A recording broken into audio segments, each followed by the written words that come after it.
Hey, my name is Sean Shapiro, and I'm a former police officer who talks about traffic safety, traffic law, and police stuff. And I do that pretty much every day.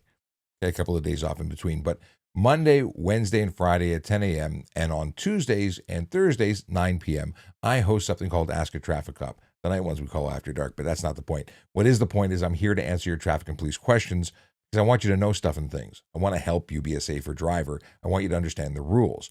And what I kept finding is that there were people who just didn't have the basis. They didn't have the general knowledge because they didn't read the book. And this is the book.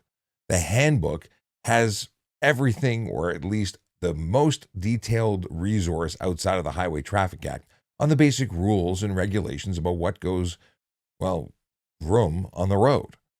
This one's for the G-Class driver's license. That covers the majority of vehicles, and we're going to cover the book because I'm reading it to you. I'm going to read it to you page by page. We're going to talk about the contents. We're going to maybe tell us a couple of stories to make it click. But this is going to be a process, a journey, if you will. And it's going to take a little while. I'm reading as much as I can handle per day with discussions so that there are bite-sized, chunks so that you can get through them without choking, because this is not exactly the most exciting content. I like it, but it's not, it's dry. That's what it is. So let's get into it. We're going to read the introduction and start the process. Ontario is a road safety leader in Canada and North America. The Ministry of Transportation has introduced a range of measures to maintain this record and to improve the behavior of all drivers. Most collisions are caused by driver error or behavior such as following too closely, speeding, failure to yield the right of way, improper turns, running red lights, and frequently changing lanes. There are also drivers who intentionally put others at risk through such reckless behavior. Statistics show that new drivers of all ages are far more likely than experienced drivers to be involved in serious or fatal collisions. This is something we talk about a lot. New drivers think they're pretty good. Well, at least some of them do.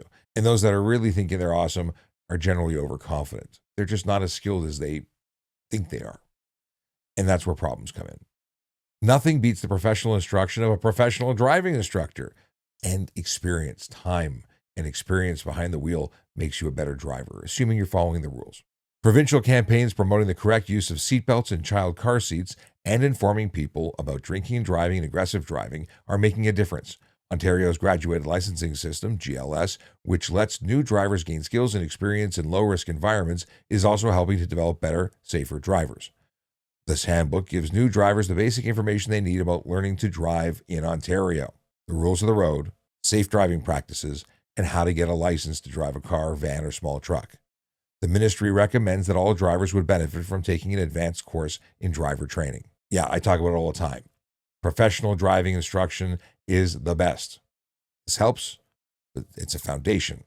What you need is one-on-one driver training. As you read, remember that this handbook is only a guide. For official descriptions of laws, look in the Highway Traffic Act of Ontario and its regulations.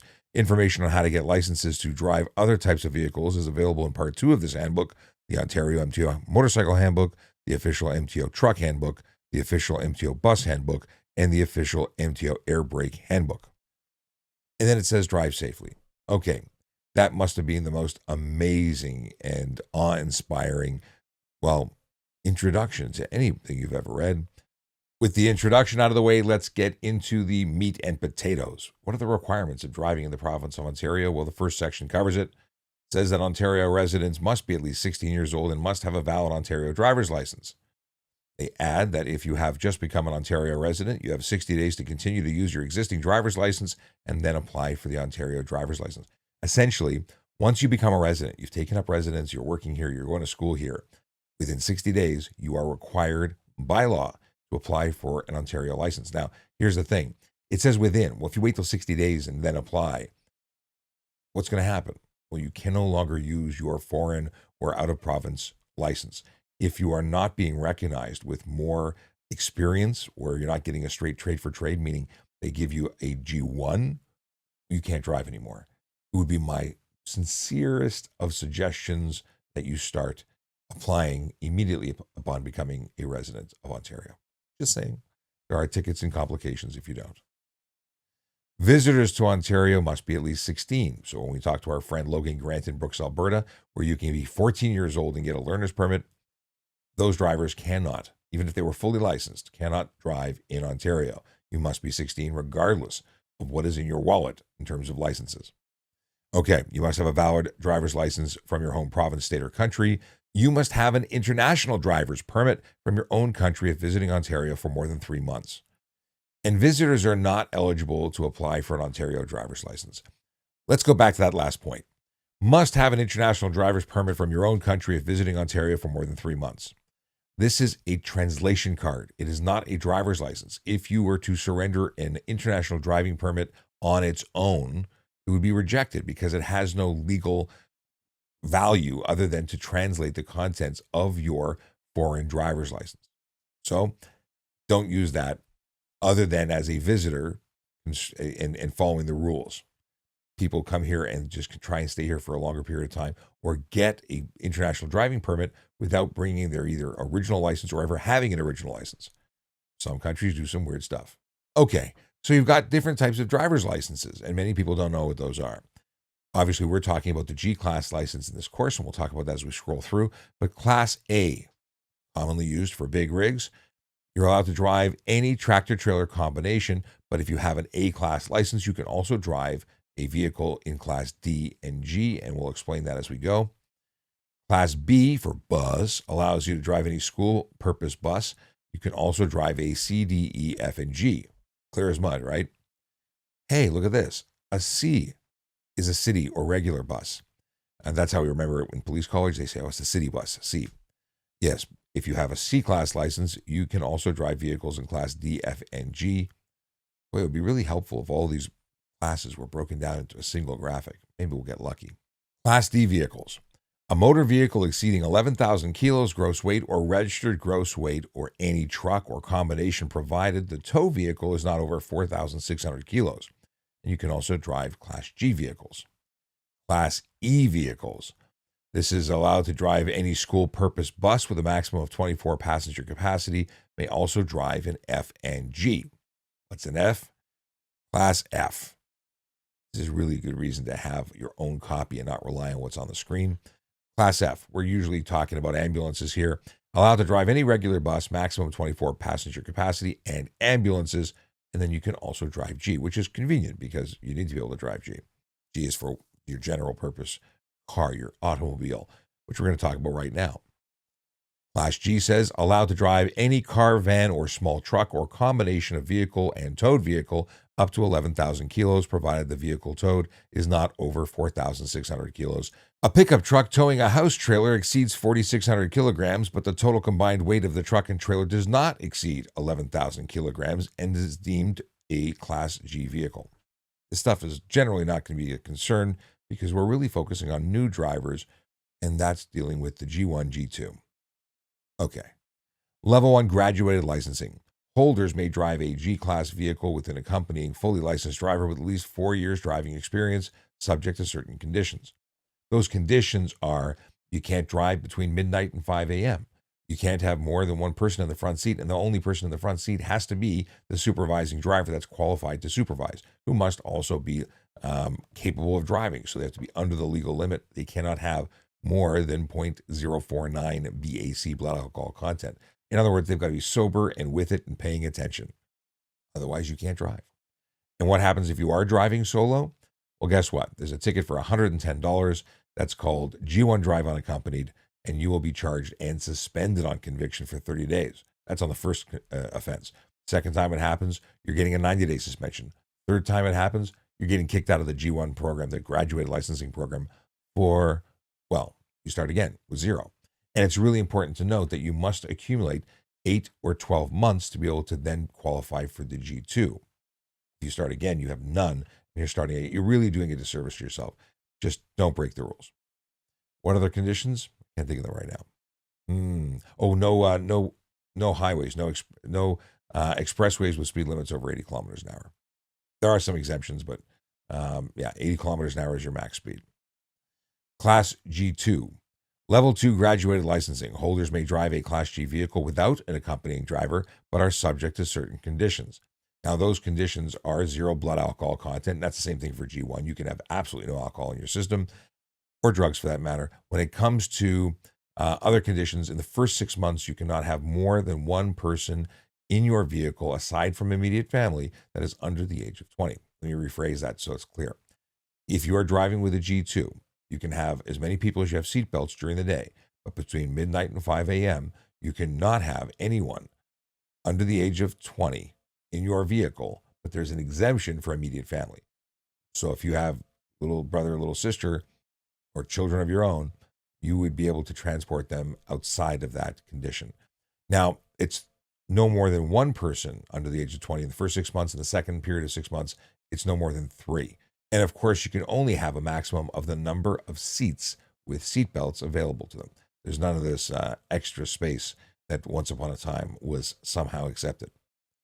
Class M is for motorcycles. You're allowed to drive any motorcycle, including motor tricycles, limited speed motorcycles, motor scooters, and motor assisted bicycles, and motorcycle assisted bicycles, as in mopeds. Holders may also drive a Class G vehicle under the conditions that apply to a G1 license holder. So many people don't realize this, but if you get your M, you can also drive while supervised by a fully licensed G class driver. Yeah, you didn't think about that. I don't know why anyone would do that, but hey, it's kind of cool. Class M1 is where you start. Level 1 graduated licensing for motorcycles includes motor tricycles, limited speed motorcycles, motor scooters, and motor assisted bicycles, aka mopeds. Holders may drive a motorcycle under certain conditions. Those conditions are pretty simple. You can't drive at night. You cannot carry passengers. You cannot be on highways with speeds over 80 kilometers an hour. You're allowed to drive for a half an hour before sunrise and a half an hour after sunset. That's it. If you're caught driving outside of it, well, you're in deep doo-doo. Then there's the M or M2 with L condition, and that is only for low speed or limited speed and mopeds. Then there's Class M with M condition, which is for tricycle, and M2 with M. Oddly enough, I don't even know why they bother with this, because if you have an M condition, it is solely for the trike. Z brake endorsement is for air brakes, and that is for anyone operating air brakes. The next section is called What Kind of License? And it's because it talks about the 12 different kinds. In Ontario, there are 12 different classes of license. Each one qualifies you to drive a different type of vehicle. The class of license you have must match the type of vehicle you are driving. You need a Class G license to drive a car, van, or small truck, and you must have a G-Class license before you can be licensed to drive any other type of vehicle. The only exception is motorcycles. You may get a motorcycle license Class M without first getting a Class G license. The driver's license classification chart shows you what class of license you need to drive different vehicles. We just went through that. For information on the skills and knowledge you need to get a Class M license, study the official MTO Motorcycle Handbook. You can get the information on other kinds of licenses, Class A, B, C, D, E, and F, in the official MTO Truck Handbook, the official MTO Bus Handbook. If you want to qualify a vehicle equipped with air brakes, the official MTO Air Brake Handbook tells you how to qualify. Some recreational vehicles have special license requirements. If you plan to drive an off-road vehicle or snowmobile, read the off-road vehicles section in this handbook. You do not need a license to ride a bicycle in Ontario. However, bicycles are defined as vehicles in the Highway Traffic Act, and bicyclists have rights and responsibilities similar to the other vehicle operators under the Act. Information on safe cycling can be found in the Ministry of Transportation, Publications, Cycling Skills, and the Young Cyclist Guide. You do not need a license to ride a bicycle in Ontario. However, bicycles are defined as vehicles in the Highway Traffic Act, and bicyclists have rights and responsibilities similar to other vehicle operators under the Act. Information on safe cycling can be found in the Ministry of Transportation, Publications, Cycling Skills, and the Young Cyclist Guide. I, for one, believe that cyclists should be licensed to drive on the road. They're already responsible to following the rules, but there's no real way to ensure that they know what the rules are. So, that's a problem for me. But we'll move on, and I will not complain. Graduated licensing. New drivers applying for their first car or motorcycle license enter Ontario's graduated licensing system. Graduated licensing lets new drivers get driving experience and skills gradually. The two-step licensing process takes at least 20 months to complete. After you pass these tests, you will enter Level 1 and get a Class G1 license. You must pass 2 road tests to become fully licensed. Passing the first road test lets you move to Level 2, Class G2, and the second one gives you full Class G driving privileges.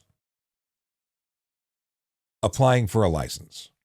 To apply for a license, you must show proof of your legal name and date of birth, showing day, month, and year of birth. Documents must be original and valid. Photocopies and expired documents are not acceptable.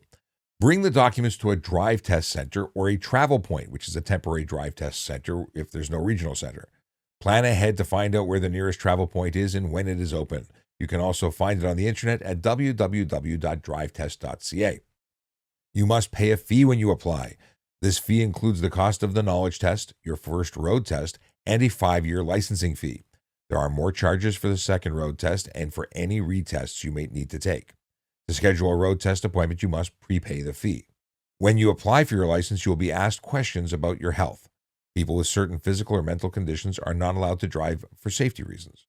If your physical or medical conditions mean you cannot be licensed, you will be told when you apply.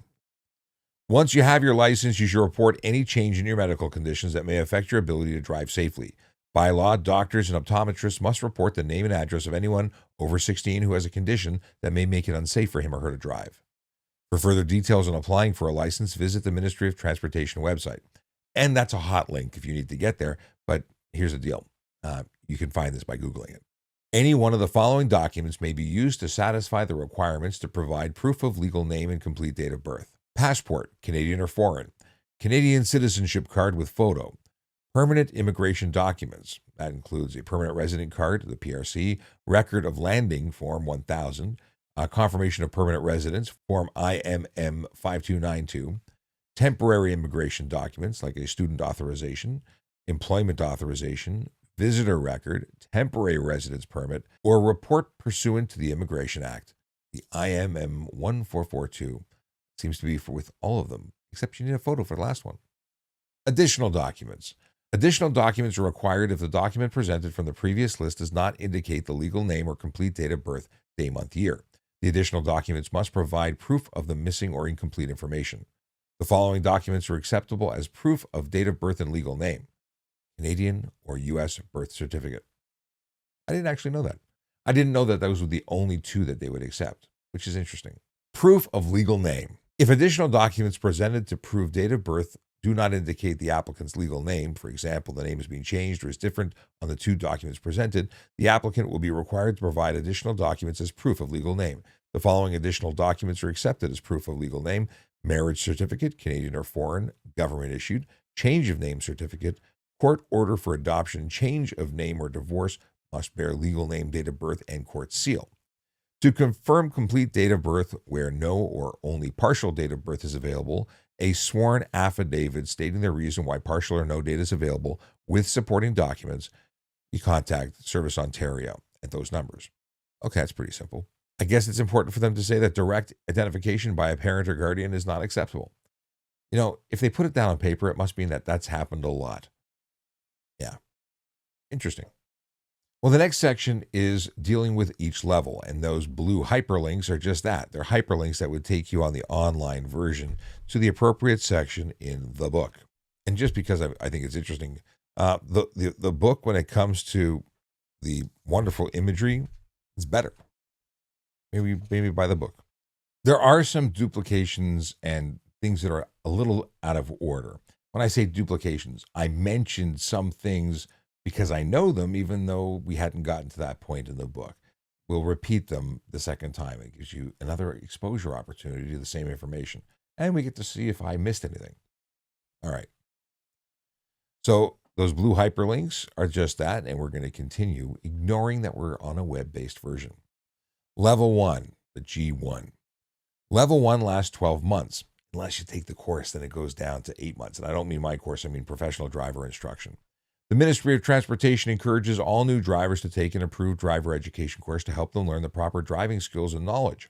You should begin your training as soon as you become a level 1 driver so you can get as much driving experience as possible. If you pass an approved course, that's what I was talking about, you can complete level 1 in 8 months. While at level 1, you must apply the following rules. Or the following rules apply. Fine, I jumped ahead. While at level 1, the following rules apply. You must not drive if you've been drinking alcohol. Your blood alcohol must be at 0. You must not drive alone. An accompanying driver must sit in the front passenger seat. This is the only person who can be in the front seat with you when you drive. The accompanying driver must have a valid Class G or higher license, at least 4 years of driving experience, and a blood alcohol level of less than 0.05. If they had a 0.05 BAC, they would receive an alert if they were driving. Thus, they're not legally permitted to operate a vehicle and can't supervise you. Time spent at the Class G2 level, as long as the G2 license was valid and not suspended, does count towards the accompanying driver's 4 years of experience. The accompanying driver's license may have demerit points but cannot be suspended. Again, this is stuff that just makes sense. The person driving must be legally allowed to drive at that moment in time. So being a designated driver for a bunch of drunks, even though they're licensed, doesn't work. It's just a bad idea anyway. Yeah. Each person in the vehicle must have a working seatbelt, which is a general everyday kind of thing. Everyone needs a seatbelt that works. You must not drive on 400 series highways with a posted speed limit over 80 kilometers an hour. Also, you must not drive on certain high-speed roads, including the Queen Elizabeth Way, Don Valley Parkway, and the Gardiner Expressway in the Greater Toronto Area, the EC Row Expressway in Windsor, and the Conestoga Parkway in Kitchener-Waterloo. However, if your accompanying driver is a driving instructor, you may drive on any road. Once again, to clarify, a driving instructor is a professional driving instructor, not mom, dad, cousin, brother, uncle, friend who has a driver's license. They may be teaching you to drive, but they are not professional driving instructors going to a company that is of an approved status in the province of Ontario that has approved licensed driving instructors are the driving instructors they're talking about. Clear as mud, I know. Hopefully it's clear. You must not drive between the hours of midnight and 5 a.m. You must pass a road test of your driving skills to move to level 2. At this time, you will be given a Class G2 license. I think the wording's bad, just saying. I think it should say at that time, like when you pass, you'll get a G2 license. I'd rewrite this. G1 knowledge test, the checklist. Before taking a G1 knowledge test, make sure you have studied the official MTO driver's handbook. Bring the following items to the test: 2 pieces of identification, money for test fees, cash, debit card, or credit card, glasses or contact lenses if you need to wear them to drive. Yeah, these are good things to have because if you don't have those, you're in trouble. But I would also suggest having had a good night's sleep, making sure you're there early so you can chill out a bit. While you won't be operating a motor vehicle before writing that test, no drugs or alcohol is probably a really good idea. G1 exit test, checklist. Before taking the G1 exit test, make sure you have studied the official MTO driver's handbook. By the way, they're talking about the G2 test, which is weird that they call it the exit test, but at the end of that, you get a G2. So I call it the G2 test. They call it a G1 exit test. Bring the following items to the test: a vehicle in good working order, because guess what? You're going to be driving.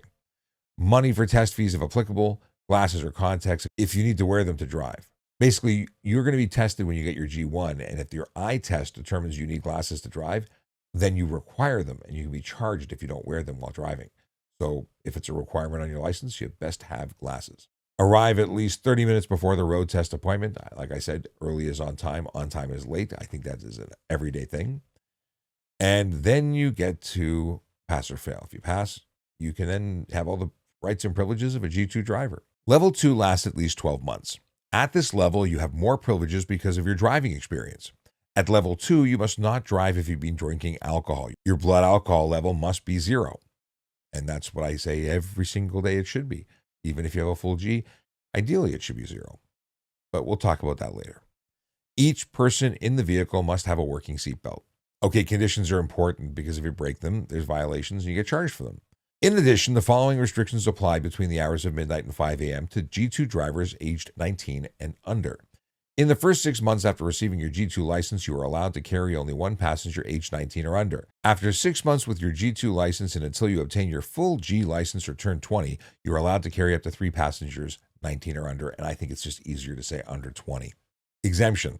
The passenger restrictions for G2 drivers aged 19 and under do not apply if you are accompanied by a fully licensed driver in the front passenger seat or if the passengers are members of your immediate family, a guardian, or those related to you by blood, marriage, common law, relationship, or adoption. I talked about that earlier. What I didn't talk about is that you could have anyone in the car if you were accompanied by a licensed driver, and that's because I never noticed that. I feel bad now. After 12 months at level 2, you may take a road test to qualify for full license privileges. You must pass this test to get a G license. They have a note here. It is now law that all young drivers 21 and under, regardless of license class, must have a blood alcohol level of 0. This means that if you have a full G license but are 21 or under, it doesn't matter that you have a G, you must maintain 0 BAC. People get confused. They think when they hit 21 that it's 21 and over, but it's 21 and under cannot have anything in their system. 22 and above can have they can have up to the legal limit. A further note says, a restricted Class M license for limited speed motorcycle and moped drivers allows license holders to drive only a limited speed motorcycle and moped. You are not permitted to drive limited speed motorcycle or moped on any driver's license other than a Class M license, including M1, M2L, M2, ML, or M. For information on how to obtain a restricted Class M license to drive a moped and graduated licensing requirements, please read the official MTO motorcycle handbook. If you're not bored yet, it might just be me. This is not exciting stuff. This is the dry part. This is the less fun. It's about 25 pages for the first chapter, and we're going to stop after 25 pages. As we get into actual factual stuff and things about driving, this is going to get more exciting. At least I hope it will. But this part is acknowledged to be less fun. So hang in there. You got this. Road tests. Road tests check your driving skills in the vehicle and in traffic. You will be tested on your ability to follow the rules of the road and safe driving practices. When you feel qualified to drive safely and confident enough to take your road test, schedule an appointment by internet, phone, or in person at any drive test center. You can contact the Drive Test Center at 647-776-0331 or 1-888-570-6110 or go online to drivetest.ca. You must bring the appropriate vehicle to your road test. The vehicle must be fit, in proper working condition, plated, and insured. Fit really just means safe. It has to be fit for the road. It would be approved to be lawfully driven on the road, in proper working order, and plated and insured. Yeah. If you're a level 1 driver, aka G1, an accompanying driver must come with you to the test center. If you are a level 2, G2 driver, be prepared to take alternate transportation home in case you fail your road test and are unqualified to drive. No pets or passengers other than the driver examiner are allowed in the vehicle during the road test. Driving instructors, friends, relatives, and translators may not accompany you during the test. All road tests have a set time frame. Before you begin your test, the examiner will inform you of the time you have to complete the test. You will not be asked to do anything illegal during the road test. The examiner will explain the test, and you should follow his or her instructions.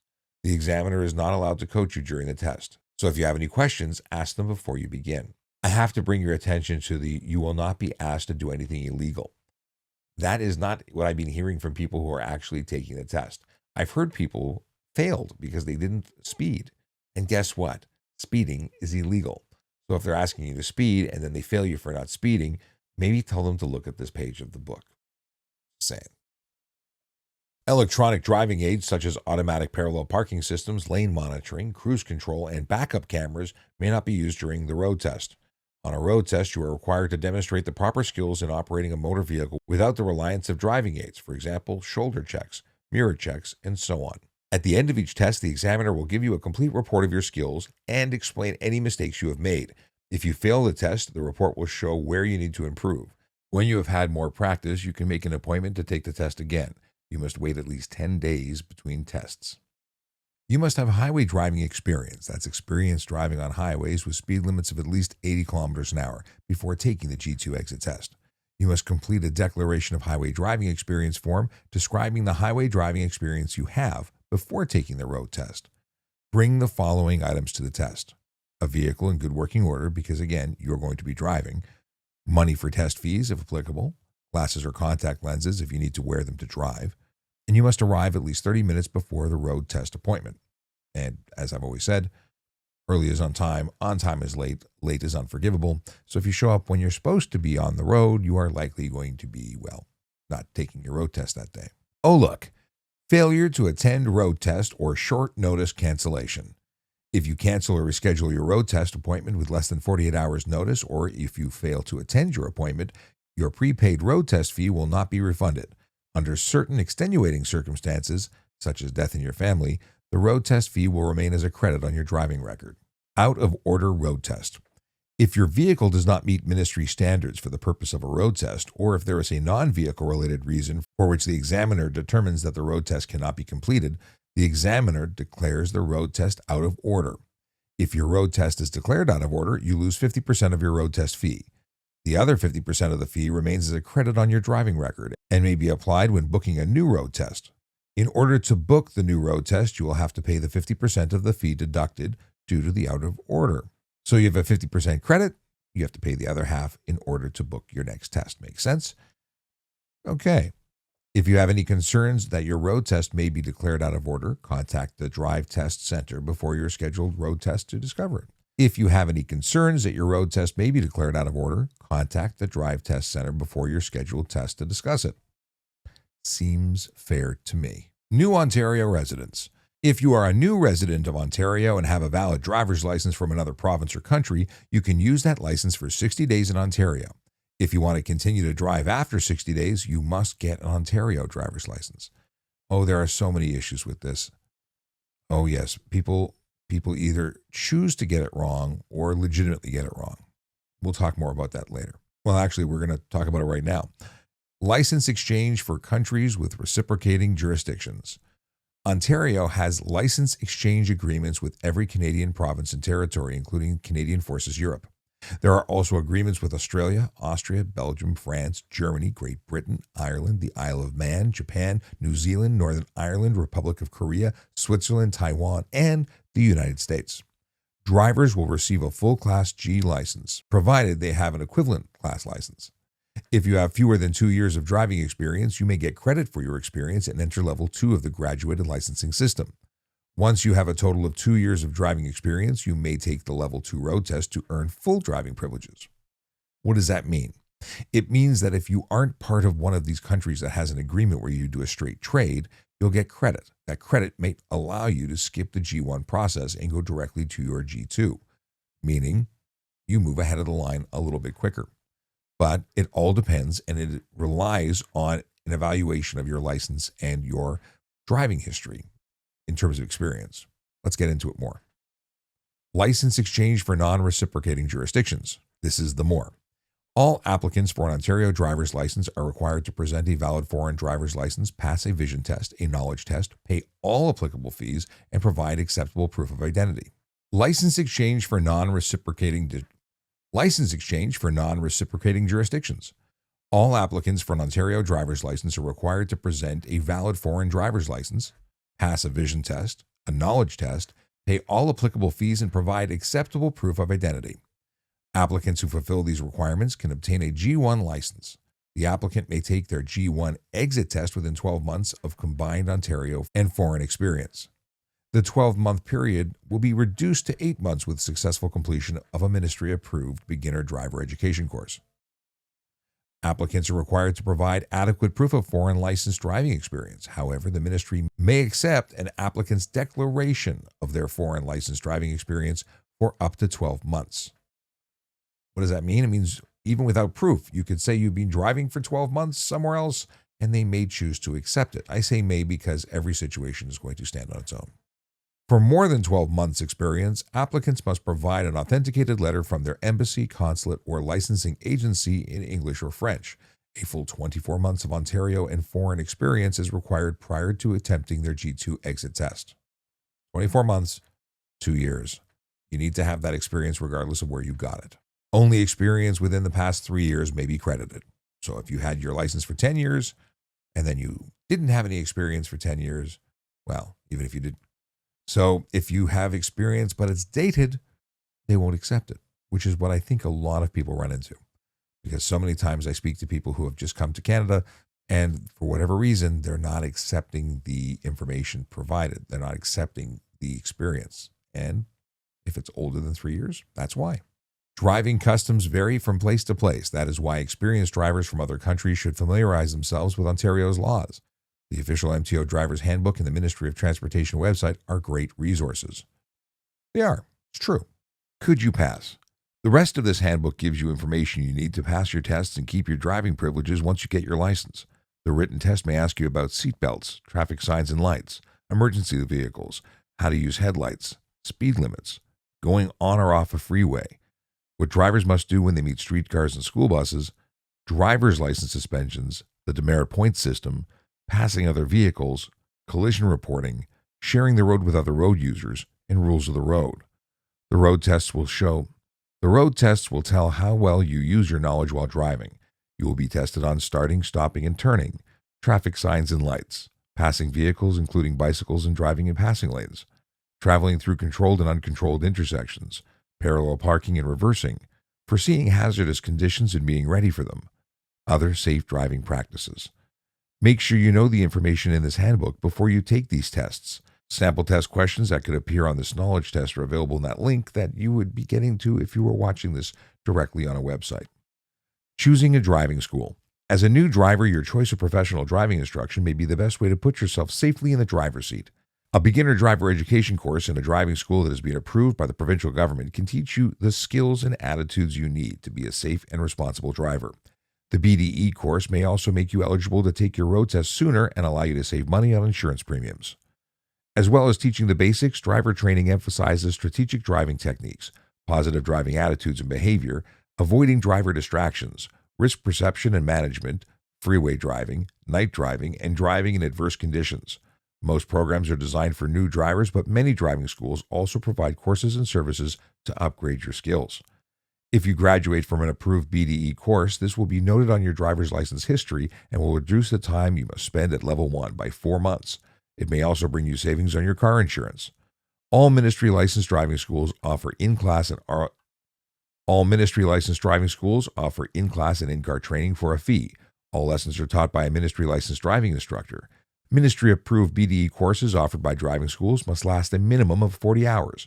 This may consist of at least 20 hours in class, 10 hours in vehicle, and 10 hours of flexible instruction that may include the following: classroom driving instruction, computer-based instruction, in-vehicle instruction, driving simulator instruction, and home links, being homework. I guess it's stuff you just do at home. The ministry licenses all driving schools offering a BDE course in Ontario. Licenses are renewed every 3 years if driving schools continue to meet the legislative and program requirements. Only licensed instructors working for licensed schools can teach the BDE course. All ministry-approved driving schools are listed on the ministry's website. Note, the ministry also lists revoked driving schools that are not on the list of approved schools. Look at the website for an active ministry-approved driving school that offers high-quality instruction and a comfortable learning environment. Please make sure the school offers a ministry-approved BDE course of a minimum of 40 hours. The school should also be equipped with up-to-date videotapes, DVDs, projectors, overheads, computers, and other audiovisual aids.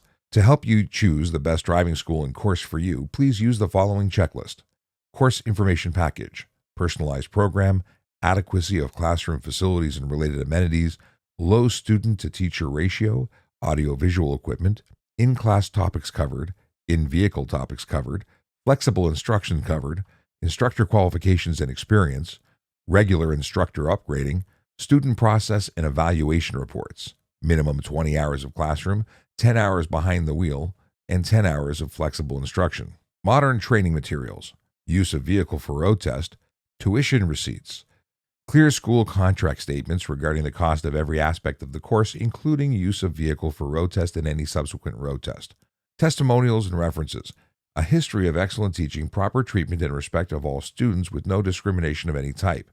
See the Ontario Human Rights Code. Number of years in business, consumer protection insurance. Summary. By the end of this chapter, you should know the legal requirements you must meet to obtain a driver's license, the different license classifications, and what type of vehicle they permit you to drive, the identification you need to provide when applying for a driver's license, the restrictions and testing requirements under the graduated licensing system. If you thought that was boring, you're not alone. That information was not fun at all, and I don't think it was ever meant to be. So it's stuff you need to know, but we're not going to spend more time on it right now. We're sort of glossing through the introduction first chapter. What I want to move on to next is the next video, which is Chapter 2, Safe and Responsible Driving. We'll talk about seating positions and a whole bunch of stuff, wearing seatbelts. Okay, it's marginally more fun than what we're talking about in this chapter, but it keeps getting better from there. Trust me. So if you've got questions, put them in the comments. If you have requests for more information on a particular topic that we've covered, let me know. And if you want to jump into a live stream, feel free to do that. I'm going to start recording the next chapter now, which will release next week. I wanted to make sure we had something this week, though. So here we go. We're going to put it up online. We'll see you soon.